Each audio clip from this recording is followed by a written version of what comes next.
राजा तोरा खातिर गुतास बनवा दे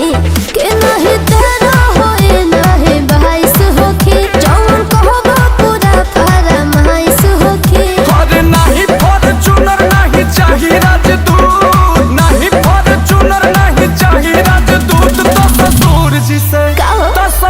जी से कोई हो पलंग है मजबूत हो ससुर जी से कोई हो पलंग है मजबूत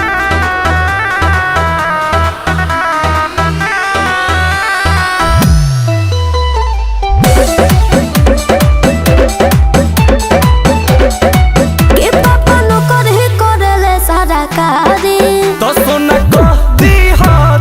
टाटा के गाड़ी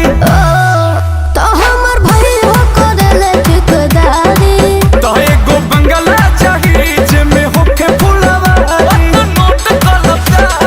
तबे तू गोदी में खेलैबू एगो पूत तबे तू गोदी में खेलैबू एगो पूत तो ससुर जी से कोई हो पलंग है मजबूत हो ससुर जी से कोई हो पलंग है मजबूत